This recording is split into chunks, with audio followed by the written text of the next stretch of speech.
نحمده ونصلي على رسول الكريم. أعوذ بالله من الشيطان الرجيم. بسم الله الرحمن الرحیم. السلام علیکم خواتین حضرات. پریویس سنڈے میں نے یہ وعدہ کیا تھا کہ آئندہ اتوار سورہ رحمان سے متعلق گفتگو کریں گے. سورہ رحمان قرآن پاک کی کتابی ترتیب کے لحاظ سے 55 سورہ ہے. جیسے کہ آپ سب حضرات کو معلوم ہے کہ قرآن کی 2 ترتیبیں ہیں. ایک تو ترتیب نزولی کہلاتی ہے، اس ترتیب سے جس ترتیب سے قرآن پاک اتارا گیا، اور دوسری ترتیب کتابی ہے کہ جس ترتیب سے قرآن پاک کو کتاب کی شکل میں لایا گیا. سورہ رحمان 55 سورت بنتی ہے ترتیب کتابی کے حساب سے. اس کی 3 رکوع ہیں اور 78 آیات ہیں. اس سورہ کی ابتدا اللہ کے ایک ایسے نام سے ہوئی جو اللہ کو خود بہت ذاتی طور پہ بے پناہ پسند ہے، اور رحمان. اس سورہ کی علماء کا اس بات پر اتفاق ہے کہ اس سورہ کی ابتدا لفظ الرحمن سے اس وجہ سے کی گئی کہ جب کفار مکہ نے اللہ کے 99 نام دیکھے تو چونکہ کفار مکہ لٹریری لحاظ سے بہت آگے تھے. ہم لوگ مخالفت جب کسی کی کرتے ہیں تو بعض اوقات ہمارے نظروں سے اپنے مخالف کی خوبیاں اوجھل ہو جاتی ہیں. تو کفار مکہ جہاں اس عصبیت میں مبتلا تھے کہ اللہ تعالیٰ کے ساتھ شریک ٹھہراتے تھے، اس کے ساتھ ہی ساتھ ان کے اندر بہت سی خوبیاں تھیں. جیسے مہمان نواز بے پناہ تھے. اس زمانہ جاہلیت میں بھی کفار مکہ بہت مہمان نواز تھے، حتیٰ کہ مہمان کی حفاظت میں اپنی جان بھی دے دیتے تھے. کفار مکہ میں سخاوت اس وقت بھی موجود تھی، اور فصاحت و بلاغت بہت تھی اس زمانے میں. کفار مکہ زبان پر عبور رکھتے تھے، اور ویسی عربی زبان دنیا کی سب سے فصیح و بلیغ زبان ہے. انہیں عربی پر بہت عبور تھا، اور اس زمانے میں بڑے بڑے نامور شعراء پیدا کیے. الرحمن چونکہ سپرلیٹو ڈگری کو بیان کرتا ہے کہ ایسی ہستی جو آنکھیں بند کر کے نوازشات کرنے والی ہو، وہ رحمان ہے. تو کفار مکہ نے اللہ تعالیٰ کے ان 99 ناموں کو پڑھنے کے بعد ایک سوال یہ کیا، معاذ اللہ تحقیر کے طور پہ، جیسا کہ ان کا وتیرہ تھا، کہ رحمان کون ہے. تو ان کی اس سوال کے جواب میں، اس تحقیر کے جواب میں، رب تعالیٰ نے یہ سورہ اتاری، اور اس کی ابتدا الرحمن سے کی گئی. اگر ہم اس سورہ کو دیکھیں تو پوری کی پوری سورہ اس چیز کو بیان کرتی ہے کہ یہ رحمان کون ہے، رب کون ہے، جس نے انسان کو بنایا ہے، جس نے قرآن کو اتارا ہے، جس نے انسان کو قرآن سکھایا ہے، جس نے آسمان کو بلند کیا ہے. اور جگہ جگہ رب تعالیٰ نے کہا کہ تم رب کی کن کن نعمتوں کو جھٹلاؤ گے. یہ طرز بیان اس لیے ہوا کہ رحمان پر سوال اٹھایا گیا تھا کہ رحمان کون ہے. تو اس کے جواب میں رب تعالیٰ نے بیان کیا کہ رحمان وہ ہے جس نے یہ سب کام کیے، جس نے تمہیں تخلیق کیا، جس نے تم پر قرآن اتارا، جس نے تمہیں قرآن سکھایا، جس نے یہ آسمان و زمین قائم کیے، جو مشرق و مغرب کا رب ہے. کیونکہ کفار مکہ کو اپنی فصاحت و بلاغت پر بڑا فخر رہا ہے، تو رب تعالیٰ نے ان کی فصاحت و بلاغت اس سورہ میں انداز بیان بڑا شاعرانہ اپنایا ہے. اگر ہم اس کو ذرا سی لے کے ساتھ پڑھیں تو لگتا یوں ہے کہ جیسے بہت ہی اعلیٰ درجے کی شاعری کو ہم پڑھ رہے ہیں، کہ وہ اس میں ردیف، قافیہ، بحر، اس کا سب کا خیال رکھا گیا ہے. یہ اس سورہ کی ایک بڑی خوبی ہے، اور صورتوں میں بھی یہ کیفیت موجود ہے، لیکن جب ہم سورہ رحمان کو پڑھتے ہیں تو وہاں شاعری کی بہت سی اصناف دکھائی دیتی. اس سورہ کی ابتدا رحمان سے اس وجہ سے ہوئی، اس میں دوسرا لفظ استعمال جو ہوا الرحمن کے بعد وہ علامہ ہے،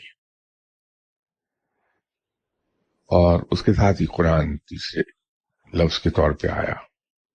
چونکہ رب اپنے بارے میں یہ بتا رہا ہے کہ رحمان ہے کون، جس کو تم جاننا چاہتے ہو رحمان کون، تو وہ میں ہوں جس نے یہ سب کیا. تمام آگے تفصیل بیان ہوئی ہے. تو چونکہ نعمتوں کا ذکر کیا اللہ نے، تو سب سے بڑی نعمت کو سب سے پہلے بیان کیا اللہ تعالی نے، کہ میں نے انسان کو قرآن کی تعلیم دی ہے. آج فی زمانہ معاملات کچھ ایسے ہو گئے ہیں کہ ہم تلاوت کلام پاک پر کوئی زیادہ توجہ نہیں دیتے، اس کی بجائے ہماری توجہ وظائف اور دوسرے ذکر اذکار پر رہتی ہے. لیکن یہاں جیسے میں نے کسی نشست میں گفتگو کرتے ہوئے عرض کیا تھا کہ جناب حضرت امام احمد بن حنبل نے ایک مرتبہ خواب میں رب تعالیٰ کا دیدار کیا، اور اس ملاقات میں رب تعالیٰ نے خواب میں ہی جناب حضرت امام احمد بن حنبل سے فرمایا کہ احمد بولو کیا مانگتے ہو. تو جناب حضرت امام احمد بن حنبل نے عرض کیا کہ یا باری تعالیٰ، خود تک پہنچنے کا کوئی آسان راستہ بتا دے، کوئی ایسا آسان راستہ جس کے ذریعے رب تک پہنچا جا سکے. تو رب تعالی نے اس کے جواب میں کہا کہ پھر قرآن پاک کی تلاوت کثرت سے کیا کرو. یہ ہماری بدقسمتی ہے کہ ہم قرآن پاک کی تلاوت سے دور رہتے ہیں. لوگوں سے ملاقات جب ہوتی ہے تو بہت سے لوگ یہ پوچھتے ہیں کہ کوئی وظیفہ دے دیں پڑھنے کو، کوئی ذکر دے دیں پڑھنے کو. جب ان سے یہ کہا جاتا ہے کہ آپ بجائے وظائف پڑھنے کے قرآن پاک کی تلاوت کر لیا کیجیے، تو جواب انویریبلی ایچ ٹائم یہی آئے گا کہ وہ تو ٹھیک ہے، لیکن آپ کوئی وظیفہ بتائیے. تو اس وقت دکھ ہوتا ہے اس بات پر کہ ہم لوگ ذہنی طور پر کس طرح سے متاثر ہیں ان کتابوں میں جن میں وظائف، اوراد، ذکر، اذکار یہ بیان کیے گئے ہیں. حالانکہ جب ہم ترتیب سے قرآن پاک پڑھتے ہیں تو قرآن کی ابتدا ہی الف لام میم سے ہوئی ہے. الف لام میم مجموعہ ہے 3 حروف مقطعات کا، اور اگر اس کا ذکر ایک خاص طریقے سے کیا جائے، خاص وقت پر خاص تعداد میں پڑھا جائے، تو اس کا ذکر کرنے والا شخص ولایت کے تیسرے درجے پر فائز ہو جاتا ہے. یہاں کسی نشست میں ولایت کے درجات کا ذکر ہوا تھا تو میں نے عرض کیا تھا کہ ولایت میں 10 درجے ہیں. تو تیسرے درجے پر ولایت مل جاتی ہے اسے، تیسرے درجے کی ولایت. ابتدا ہی ایسے لفظ سے ہے کہ جس کے پڑھنے سے انسان ولایت کے تیسرے درجے پر فائز ہو جاتا ہے. پھر قرآن پاک ہی میں وہ 3 صورتیں موجود ہیں جن میں اسم اعظم موجود ہے. مختلف حروف مقطعات کا ذکر اس میں آیا ہے، اس کو بیان کیا گیا ہے. تو جب ہم ان حروف مقطعات کو پڑھتے ہوئے گزرتے ہیں تو اس کی برکات ہمیں مل جاتی ہیں. اور حروف مقطعات میں وہ بھی ہیں، حروف ہیں جن کے پڑھنے سے رزق کھلتا ہے، جن کے پڑھنے سے اللہ تعالیٰ ان کی برکت سے انسان کو وہ قوت عطا کر دیتا ہے یا وہ صلاحیت بخش دیتا ہے رب تعالیٰ کہ اگر اس کو پڑھ کے کسی پر پھونک دیا جائے تو بیمار کو شفا ہو جاتی ہے. اور اگر زیادہ کثرت سے اسے پڑھتا رہا بندہ تو اس مقام پر بھی آتا ہے کہ وہ اگر انسان صرف دیکھ ہی لے کسی بیمار کی طرف تو اسے شفا اللہ عطا فرماتا ہے. اور اس سے اگلا مقام بھی آ جاتا ہے کہ جس کمرے میں وہ شخص بیٹھا ہے، اگر کوئی آدمی ایسا آ گیا جس کے سر میں درد ہے، بخار ہے، جسم میں درد ہے کہیں، تو اس کمرے میں داخل ہوتے ہی بخار بھی جاتا رہتا ہے اور دردیں بھی جاتی رہتی ہیں. یہ سب اس ورد کا ہے. وہ حروف مقطعات ہیں. علم ملتا ہے حروف مقطعات میں. ایسا ایک حرف ہے جس کو پڑھنے سے بہت ہی اعلیٰ درجے کا علم اللہ عطا فرما دیتا ہے. تو جب ہم قرآن پاک کی تلاوت کرتے ہیں تو ہم ان تمام حروف کو بھی پڑھتے ہیں اور ان سب کی برکات ہمیں ملتی ہے. اس کے علاوہ پھر صورتوں کی فضیلت ہے، ان تمام فضائل سے بہرہور ہو جاتے ہیں جب ہم قرآن پاک کی تلاوت کرتے ہیں. لیکن ہمارے یہاں رفتہ رفتہ یہ چیز کم ہوتی گئی ہے کہ قرآن پاک کی تلاوت کثرت سے کی جائے. اس کی جگہ مختلف وظائف نے اور اوراد نے لے لی. بات یہ ہو رہی تھی سورہ رحمان میں کہ اس کی جو ابتدائی آیات ہیں اس میں ایک تو رب تعالیٰ نے ابتدا ہی الرحمن سے کی، پھر سب سے بڑی نعمت کا ذکر سب سے پہلے فرمایا کہ ہم نے انسانوں کو قرآن کا علم عطا کیا. یہاں لفظ استعمال ہوا انسان کا، تو مختلف حضرات نے اس کو اس طرح سے بیان کیا کہ انسان سے مراد، کچھ لوگوں کا کہنا یہ تھا کہ تمام بنی نوع انسان اس کا مخاطب ہے. کچھ علماء نے اس کی تفسیر یوں بیان کی کہ انسان سے مراد حضرت آدم علیہ السلام ہے. لیکن جناب حضرت ابن عباس رضی اللہ تعالی عنہ، علامہ پانی پتی صاحب اور اسی طرح کے اور بڑے جید علماء جو گزرے اپنے وقت کے صاحب علم گزرے، بمائے حضرت امام غزالی رحمۃ اللہ علیہ، تو ان کی ایک متفقہ رائے یہ ہے کہ انسان جس کو سمبولیکلی بیان کیا گیا ہے اس سے مراد آپ صلی اللہ علیہ وسلم کی ذات مبارک ہے. اور یہ ایکسپلینیشن زیادہ کرین قیاس لگتی ہے، اس لیے کہ قرآن آپ صلی اللہ علیہ وسلم کو سکھایا گیا تھا اور آپ صلی اللہ علیہ وسلم سے آگے پھر قرآن ہم تک پہنچا. تعلیم قرآن کی وحی کے ذریعے آپ صلی اللہ علیہ وسلم کو دی گئی تھی. تو یہ بات زیادہ کرین قیاس ہے کہ انسان سے مراد آپ صلی اللہ علیہ وسلم ہے.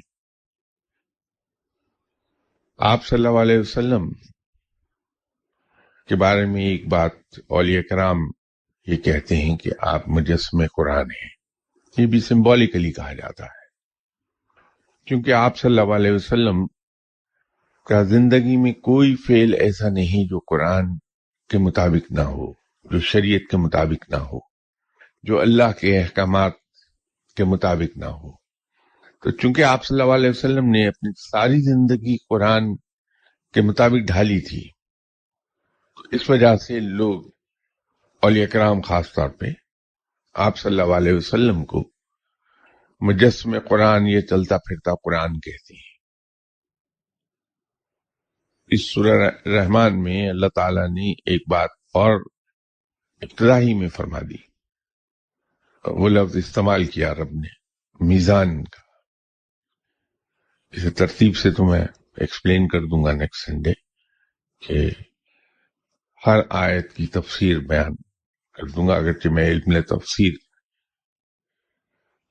صرف علم تفسیر ہی کسی قسم کا بھی علم میں حاصل نہیں کر سکا آج تک۔ میں امی کا امی ہی پھرتا ہوں، علم میرے قریب سے بھی نہیں گزرا کہیں، لیکن بہرحال جو کچھ بھی میں عرض کر سکا آپ کی خدمت میں، ترتیب سے ہر آیت کی تفسیر عرض کرنے کی کوشش کروں گا۔ لیکن میں احاطہ کرنا چاہتا تھا اس سورت کو اس رنگ میں کہ جہاں اس کے سیلینٹ پوائنٹس ہیں اس کا احاطہ ہم پہلے کر لیں، کیونکہ جب پھر آیات کی جب ترتیب وار تفسیر بیان ہوگی تو ہمیں سہولت ہو جائے گی ان سیلینٹ پوائنٹس پر زور دینے پر اور ان کو سمجھنے پر کہ وہ الفاظ اس میں آئے کیوں۔ اس میں ایک لفظ اور جو بڑا اہم ہے وہ میزان ہے۔ میزان کے بارے میں بھی مختلف علماء نے اس کو ترازو سے تشبیہ دی ہے، ناپ تول سے تشبیہ دی ہے۔ یہاں کسی زمانے میں گفتگو کے دوران شاید ایک عرض کی تھی میں نے کہ قرآن کے ایک معنی تو وہ ہیں جو ظاہر ہیں، جو لکھے ہوئے ہوتے ہیں، جن کو ہم سب پڑھتے ہیں۔ کہا یہ جاتا ہے کہ قرآن پاک کے ان ظاہری معنوں کے علاوہ 10 معنی اور بھی ہیں، مخفی ہیں، جو ولی اللہ جس درجے پر وہ فائز ہوتا ہے، جیسے ابھی میں تیسرا درجہ عرض کر رہا تھا، تو وہ اسی درجے کے معنوں سے واقف ہوتا ہے، وہ معنی اس پہ کھل جاتے ہیں۔ جو اصحاب مجھ سے ملتے ہیں اکثر و بیشتر میں ان سے ایک بات عرض کیا کرتا ہوں کہ قرآن پاک کی تلاوت کثرت سے کریں، تو بہت سے لوگ پوچھتے ہیں کہ ترجمے سے پڑھ لیا کریں، تو میری عرض تو یہ ہوتی ہے کہ پہلے آپ تلاوت کر لیجئے پھر ترجمے سے پڑھ لیجئے۔ یہ جو تلاوت کے بارے میں عرض کرتا ہوں کہ آپ پہلے تلاوت کر لیجئے پھر ترجمے سے پڑھ لیجئے۔ قرآن پاک کا ایک معجزہ بہت کمال کا ہے کہ جب ہم قرآن پاک کو بار بار پڑھتے ہیں تو اس کے معنی خود ہی سمجھ میں آنے لگتے ہیں، اس کے معنی آیا ہونے لگتے ہیں۔ تو جو کوئی ولی اللہ جس درجے پر فائز ہے وہ اسی درجے کے معنوں تک جا پہنچے گا۔ شرط یہ ہے کہ تلاوت بار بار کی جائے اس کی۔